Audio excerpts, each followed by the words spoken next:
million. One in a million. One in a million.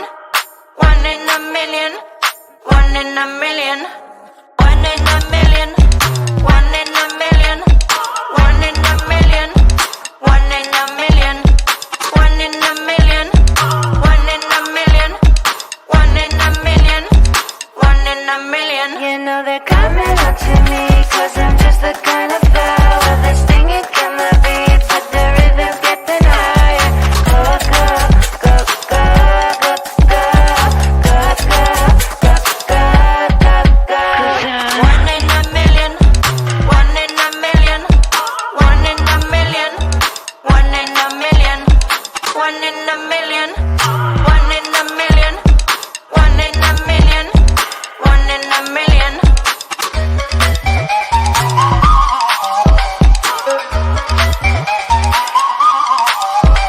I know it's me you see through the shadow my reflection. The meaning of your being is you can't resist my nectar.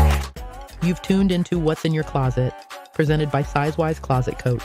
It's our bi-monthly online meetup where your closet intersects with style, sustainability, and technology. Have you ever looked in your full closet and said you had nothing to wear? Do you cringe at the thought of shopping? How about finding the right size? Guess what? You're not alone. You can make your wardrobe align perfectly with your lifestyle and values with our virtual closet audit services. You'll always have something to wear. If you're looking to revamp, declutter, or spice up your closet, you've come to the right place. Our chats are about style, sustainability, and confidence.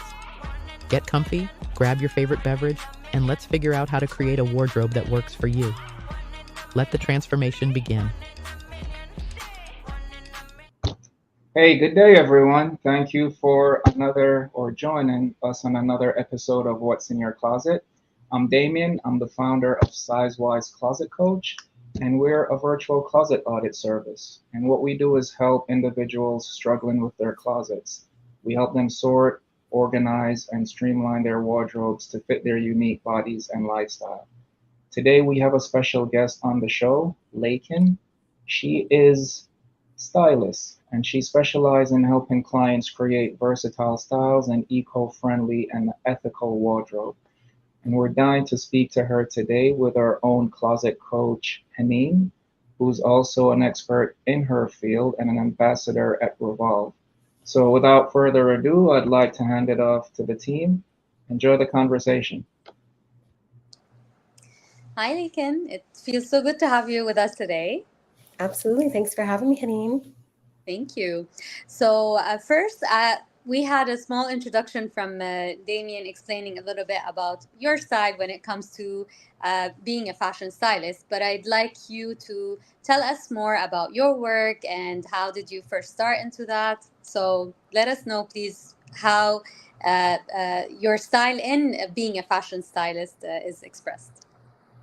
So I've always been into style, always been into fashion. Growing up, I was pretty poor. So obviously with that comes a kind of built-in sustainability. But like as soon as I became an adult, as soon as I got grown-up money, pretty much, I started going absolutely wild. I worked in a mall. So I was constantly buying clothes. And then when I moved to LA almost 10 years ago, I lost everything. Oh my God, my earring just fell off. Including the earrings. I just lost something again. Now you have a beautiful style to play around with. One earring's missing. We love some asymmetry. The wheels exactly. are turning. See, you're matching with my hijab style today, asymmetric. I'm going to take off the other one. But no, I shipped ahead my entire wardrobe pretty much, and I never got it. And I had just moved to a new city. I was trying to get into a new industry. I was kind of styling on the side, but I was trying to get into costume design and film. And I didn't have any money. I didn't have a job. I had 1 month's rent. How was I going to build a wardrobe? And through kind of trying to figure that out, being like, I've got $100. I got to make this stretch. I got to make these outfits stretch. I'm going to parties. I'm, going to gigs. How can I do that? I kind of got into this more this idea of this more mindful consumption. And then I started learning about sustainability, learning about kind of the ills of fast fashion, which at like the beginning of the conversation in 2013, 2014. And it just kind of all clicked one day. And now I do have a great wardrobe, and knowing how to kind of do that from scratch, I figured that's what I should be helping people do. With originally styling, I wanted to do the red carpets, I wanted to do the events and things like that. But now kind of working with normal, extraordinary, everyday people, I feel like it's just, I know it's a lot more fun. It's a lot more fulfilling. True. It's like to reignite this the love and the joy of getting dressed every day while exploring what we have in our wardrobe without having the meltdown of I have nothing to wear, especially when we are in a hurry. So I recently read the article that you wrote, and I really enjoyed like reading every piece of it. But I know that there's a certain concept within this article that you shared, which is how to explore in one piece and then make the best out of it. So, can you explain a little bit more of this concept to our lovely viewers today? So I call it recontextualizing, because a lot of us, when we buy something, especially online, which more and more of us are doing, Mm. we have pieces kind of presented to us in one context, and it's the context of pretty much making us buy it.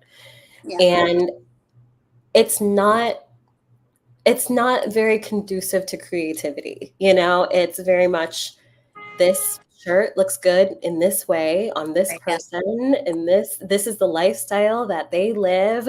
That's what you want. You want this whole package. And with recontextualizing, it's about taking garments out of that Mm. and kind of just thinking about them as what they are, which is essentially, as much as I love Shirts. clothes, just a piece Yeah. of fabric, right? Yeah. It's just, True. it can be really anything. In my mind, I kind of break it down into this wear versus pair idea, which is how you wear it, how you put it on, what you're putting, accessories and things like that, tying things up, wearing things tucked in, versus what you're pairing it with. So the colors you're pairing it with, the proportions that you're playing with, the fits that you're playing with. And with one garment, there's all of those different options to style it differently that I want people to kind of think about, to start kind of just looking at pieces and saying, oh, I can do this and this and this, rather than, oh, if I want this outfit, I need these pieces. If I want this outfit, I need these pieces. Like you can do it all with a little less. Yeah. And what's important about this is just from one side is making fashion really more like uh, easier to approach for like people. I mean, not like as you said, when we present one piece of fabric in the end and we tell people this is how you're supposed to wear it, you're supposed to have this lifestyle and this weight and this height and this kind of work and income, we're making everything so hard to reach. While when you just present them with the item and we say make it yours, just go ahead, explore. And one important thing that you mentioned in the article is also about finding one style, like personal style, because everybody has their personal style. So when you take this piece and you make it yours in a way by like exploring the different options that you can wear it with without being like doesn't have to fit a certain box. You create that box and you tell yourself, I will wear it like that because it will fit my lifestyle, it will fit my needs, it will fit my I don't know, the things that I love to wear. I mean, the colors, the styles. So it's pretty important, like, to break it down like that. Yeah, it's funny. It's something that I get a lot from clients. They'll say, "Oh, I have so many of these things. I have so many button ups. I have so many." But that is your style. That is what you like, and the way that you're wearing them is your form of expression. I think there's so much pressure to constantly do different things, to be experimenting. You're in your new era, you're in your new aesthetic. That And word, I know, like both of these words, like they're yeah, being it's like I'm not overused. reinventing myself every year. I did that in high school. I figured that out. I We know. don't have to kind of keep up with that. It's about finding finding your comfort zone. It's always, oh, get out of your comfort zone. Why? I'm comfortable. Especially with getting dressed. I mean, we need to feel comfortable. This is how the clothes would look better. Like if you go out and you're not comfortable in your own look, no You're matter what, even if you're fidgeting, you're wearing, fixing yeah, things. like It's even if not you're you. wearing high-end luxury brands, you wouldn't feel like beautiful because this is not who you are. Like you're not fitting your own box. So Right. and as you said, like every time we have to use the word era and aesthetic, clean girl era. I don't know, like Tomato girl is the new one. tomato girl, exactly, or crying girl makeup, cold girl makeup. Like I mean, just keep you bouncing different terms, and people are actually lost. And like sometimes no, it's your era. Whatever you feel like getting dressed, this is the era that you're It's on you. right There's now. only one you. You're going to be you for the rest of your life. Mm. So figure out who that is and just, that doesn't mean like never try anything new, No, but no. that you don't have to try everything new. You don't have to constantly you don't have to reinvent the wheel every time you get dressed. Having those formulas and those pieces that work for you and that you enjoy and different variations on that is so much more worthwhile, I think, than having a wardrobe full of every trend from the past. Well, from the past like few months, because you're constantly getting rid of it and to replace everything else. Mm. But here's the importance, I guess, of at least having this one-on-one talk with a stylist, like once in your life, maybe, I don't know, because they will help you in a way, just getting to know who you are when it comes to fashion, Mhm. personality, and then would help you to figure out these go-to formulas, like you said, or why do you tend to have these items, and how can you make use of these items that sit in your closet without feeling overwhelmed because you see different trends being shared while maybe your items don't follow these trends. So I guess this is also something good to invest in. Like I mean, to get to know with a personal stylist, and then from there, as you said, like you even mentioned it in your article, everybody can learn really how to get dressed. It's just maybe this little push that we need. Yeah. It's a skill. Everybody can Yeah. learn it, but Mm. sometimes some people are born with the skills and some people, need a little help. Yeah. Um, one thing I love the most is going through someone's closet and, saying, "Have you tried that together?" And them saying, "Oh my God, I never thought Exactly. about that." It's like Yes. sometimes you don't. Sometimes you get in that box of, well, this doesn't go together or this just goes together. Having that other eye that's like, well, have you thought about that? And it's like, well, no, I haven't. But Mm. now now I am. And it It's kind like of the opens Eureka up, moment. yeah, it kind of opens up all these possibilities. Like, oh, I could have done that this whole time. Well, I could do this too, and I could do this too. Yeah. It's just it's like having, that conversation with your friend that convinces you to like break up with your boyfriend. Where The you're like, you greatest know what? advantage, right? I guess you just split I with didn't think about it that way. him. But Yeah, like in a true. good way.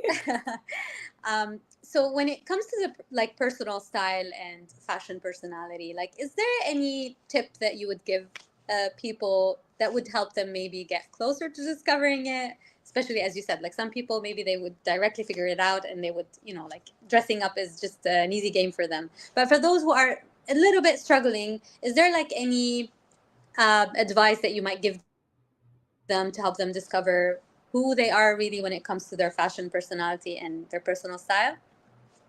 I think it's always good to evaluate your wardrobe and keep evaluating it. To go in and not just think, you know, oftentimes when people are doing that kind of like wardrobe evaluation, it's to purge, it's to get rid of things. But rather than going in with this idea of I need to get rid of stuff, go in with why am I keeping this and why should I keep this? And how can I better use this? Experimenting. I love just kind of closing your eyes, going into your closet and putting two things together and see if they work. Mm. What do you have to lose? Not obviously Exactly. not when you need to be somewhere, Not when the not when Uber the is Uber's already waiting out. outside. I love that part in the article. But yeah, just like when you have the time, Mm. just go in there. Try something Yeah. on. Just just do it. Why not? You know? True. Like one of the clients that I have, like who's a a regular client, this is what we do. Like every time she would have enough time, we would go and explore like within her wardrobe what goes with what, and then when she really needs to get dressed, she would have like at least ready outfits, and it would also inspire her, like you said, to actually build upon these and say, you know what, because this worked, then I think that this would work too. So you would be actually teaching them that skill and not only having them depending on you all the time, which is also very essential when it comes to working with a specialist. Yeah, because the thing is, we don't usually shop in outfits. You know, most of us are not buying this exact pair of pants, this exact shirt, these exact shoes. We buy pieces, but then we think about them just, okay, this goes with this. But when you do sort of build those formulas and you know what you can plug in to do what, it becomes kind of second nature. It becomes, you know what, I have these, I can do this. I have that, I can do that. It's getting the juices flowing, Yeah. making that kind of the mindset that you have around getting dressed. So when it comes to actually being inspired, where do you think like people can actually have the inspiration to have their personal style, and like where should they be looking? I mean, like most of us, also you mentioned it in the article, like they would look at Pinterest mood boards, but then some would feel overwhelmed or not inspired at all. So how do you advise us, like to like where to search and where to get the inspiration? I do love Pinterest. Pinterest does get a very bad rap.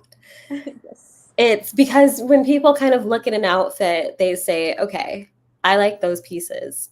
Mm. But when you kind of break down certain outfits, it's like I said, it's a piece of fabric. It's Yeah. this piece going with this piece. When you do the mood board and you do the search, I recommend searching things that you already own Mhm. first. You know, you have that oversized button up, try that search oversized button up outfit. There's a bunch. And then when you do gravitate towards something, one, make sure it's not like, oh, I like this because, she looks wealthy, she's in, Not because of her in lifestyle, but and more I so want to because be of in it. Greece. But rather, I like what she's wearing. True.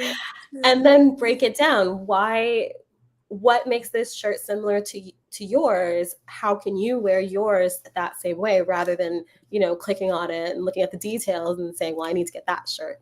Maybe you Yeah. don't.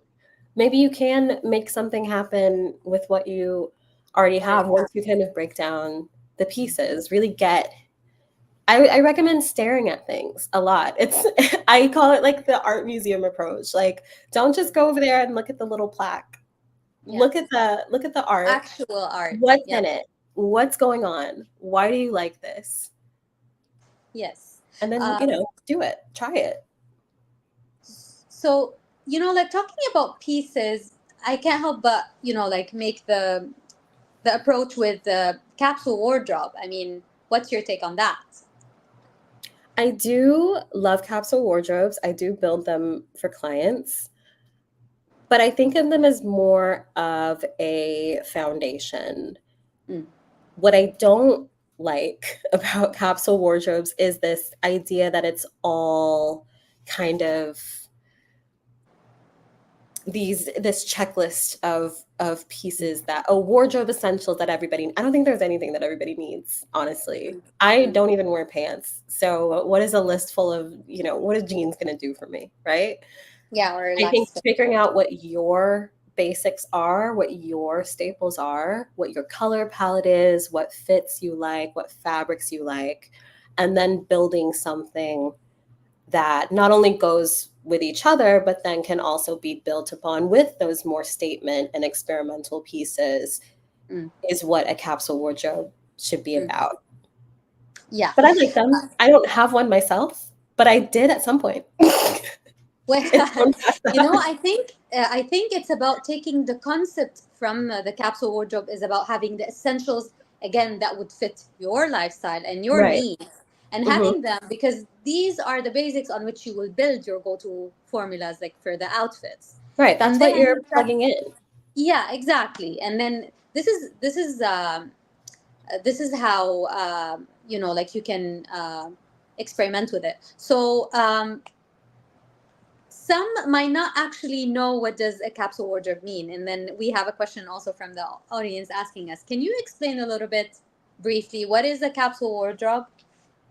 So a capsule wardrobe is pretty much your foundation. It's pieces that can be worn together in endless kind of combinations. The idea is all the tops go with all the bottoms, all the jackets go with all of the tops, and then all the one pieces go, all the shoes go with each other. And with most capsule wardrobe advice, usually it's, well, they should all be neutrals because that all goes together. But Yeah. the way that I like to approach it is more, well, what is your idea of something that I want to wear every day? Because this is your everyday. These Yeah. are the options. This is the baseline. Mm. You can Yeah, build so on you that. can, Some people choose not to, but yeah, it's about having just things. And most people have a capsule wardrobe within their wardrobe. true. It's not this idea of certain pieces. It's this idea of the things that you wear and rotate and restyle and rewear all the time. It's not like I think it's a more open concept than most people Yeah. kind of approach it as. Yeah. So you just mentioned it right now. I mean, we have like to play around in a way with our wardrobe and like to recreate from the pieces that we have. So what could be like one practical way for people to actually experiment with that? And side note, just before we move forward, like because we have still 10 minutes, so we would love also to hear the questions from the audience. If you have any questions, just please drop it in the comment section, and we'll be taking care of that within like 5 minutes. So what are some ways of inspiration to actually experiment with one's wardrobe? I think starting with your baseline outfit is the best place to start. So, you find yourself wearing jeans and a shirt every day. Maybe one day, instead of that, you just switch out the jeans with something else. And then the next day, you switch out the jeans with something else, or you switch out that bottom with something else. And then the next day, you take that bottom and put a different thing on top.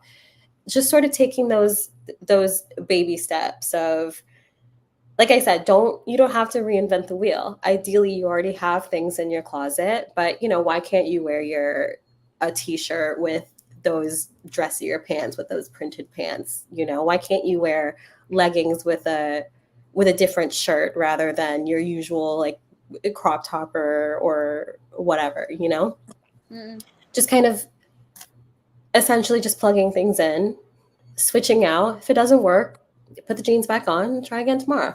Mm.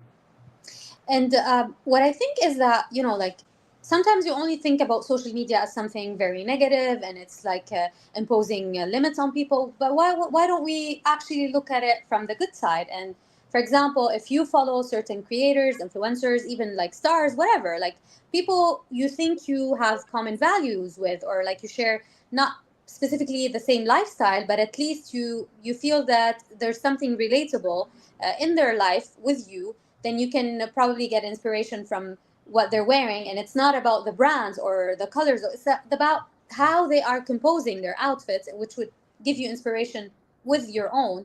And then go to your wardrobe and actually look at it, as you said, piece by piece, and see maybe within this, like hidden rack, you would have this t-shirt that would work perfectly with this dressy skirt, like you said, and then you can experiment with what you have.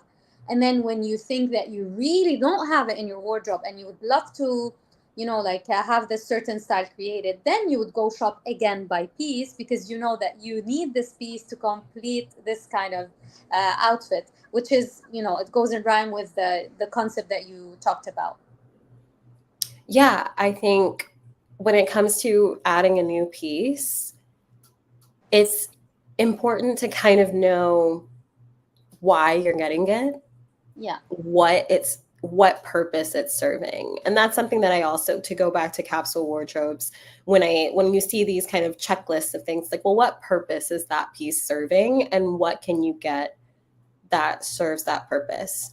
You know, we talk about the third piece, or the go-to everyday jacket. What does that look like for you, and why are you adding this? What do you need this for?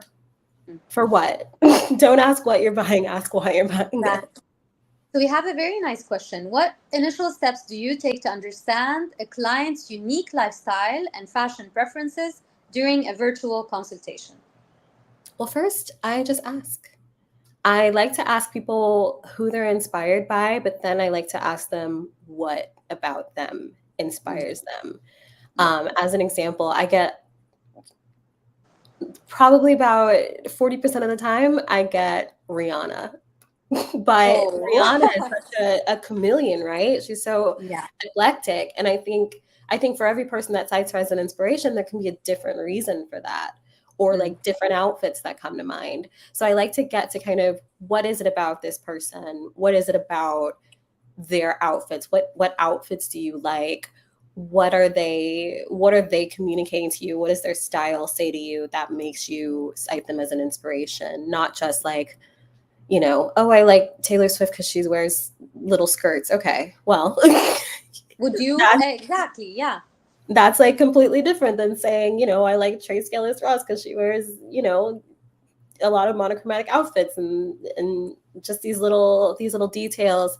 I do like to make a mood board, because I find a lot of people don't necessarily know how to say what they like. The world of fashion is so vast, you know. I don't expect everybody to know the difference between like an A-line skirt and a trapeze dress. Full skirts, yeah. But when people see it kind of visually all together, it's easy to say, oh, I like that. Oh, I don't like that. Why don't you like it? I think like maybe something more like this, and then we kind of, from there, we kind of come up with the visual. I like the mood board, but it is the mood. It's the overall vibe. It's the pieces. It's how they play with each other. I like to repeat pieces a lot. Like, oh, I like jumpsuits. Okay, how are we styling these jumpsuits over and over again to get that general feel that you like? True. And usually what I would also ask them is like to share what was like the, you know, some people, they have a favorite outfit like that they wore and they felt like their best in it, and then we'll try to say to see, like you said, what is it in this particular outfit that made them look beautiful or comfortable or trendy or whatever, any feeling like it gave them. And also I ask them two questions. Is one of them is what's the item that they frequently wear, and what's the item that they wear the least. So before we run out of time, we have another question. What do you think are the key benefits of focusing on quality over quantity when it comes to clothing? Oh, I love this question. I mean, quality is everything. It is about, I mean, one, it's how the clothes feel, but it's also about how they look. You know, pants that don't really fit that well, or that are the wrong fabric to wear in the heat, aren't really serving you. If you can only wear them sometimes, if you can only wear, you know, because this dress is so thin, you can only wear it with, you know, shapewear or something like that, then that's not really a multi-purpose piece. That's a very specific piece. You know, things like fabrics, I mean, it just holding together in general, and also matching how you wash your clothes, right? Yeah. A lot of us should not be going to the dry cleaners every week. A lot of us aren't going to. A lot of us are not going to hand wash our clothes. That is a part of quality. Can it stand up to your lifestyle and what your habits are, and how you actually can maintain them, how often you're going to maintain them? Worst clothes have to be mended. Can you mend?